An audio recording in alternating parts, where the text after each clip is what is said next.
the one that's there. How do you fix the one in the trunk? We'll see. Note that the tire that you usually drive always has better tread than your spare tires, but you look along the edge until you suddenly see an anomaly. Aha! There is a spike stuck into a nail or something, stuck into the tread. There's our culprit. Don't think that a bigger hole is going to be a problem. You might need to make the hole around it a little bit bigger so that you can grab it with one of your good pulling pliers, your regular pliers that you have in your toolbox in the car.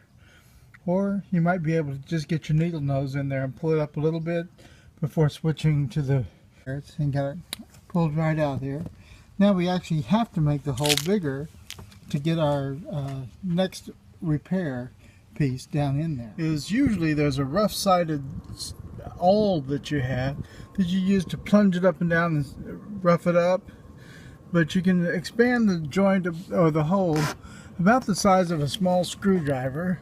I find a Phillips works really good for this, and once you can shove a Phillips screwdriver down through the already pinhole, and I mean the small Phillips, I'll show you.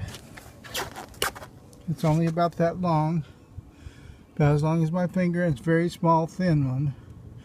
You don't want to use your size 1 Phillips, but if you twist it in, you'll feel it kind of giving as it goes, so it's making a rougher inside on the hole, and you pull it out like that.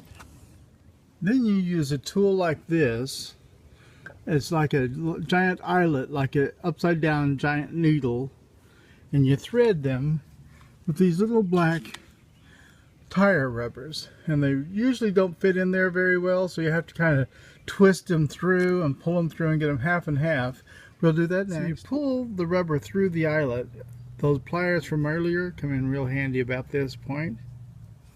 And what you're going to do is you're going to stick it down through, twist it to form a knot, and then you pull it back up in through itself, so it goes in, twists, and pulls back out in the hole.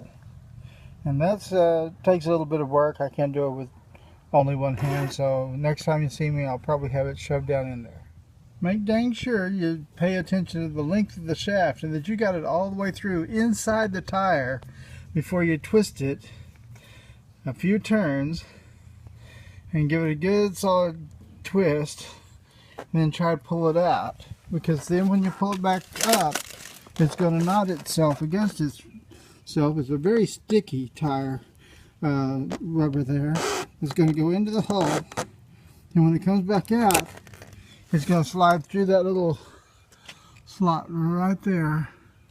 And so now you got this bulgy, ugly thing. Use the nipper clippers here and just kind of stick it in there and get rid of it. A problem when removing tires, especially on the side of the road, if you normally live in a large city or a high crime area where tires are always being stolen, people put a lock nut on it. Problem with that is some of the keys that come with them are pretty darn unstable. This one happens to have a good key, which uses as a cup to fit over and hold tight. Anytime you have a lock nut, that's the first one you want to take off and the last one you want to put back on when you change out your tire. Here's our patch right up in this zone somewhere. Let's see if we can find it there. Here it is. So there's our patch that we put in. It's a little sticky and gooey. When we drive around in it about 10 minutes from now, we're going to get the tire hot enough that it vulcanizes. And then we're going to put the spare, the jack, the tire tools, the pumps, everything except the compressor and the extension cord, we're going to put into the trunk of the car so we have it.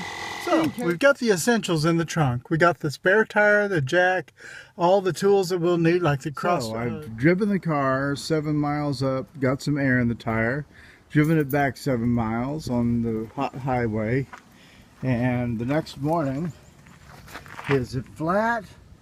No. Thanks for watching. Hit like.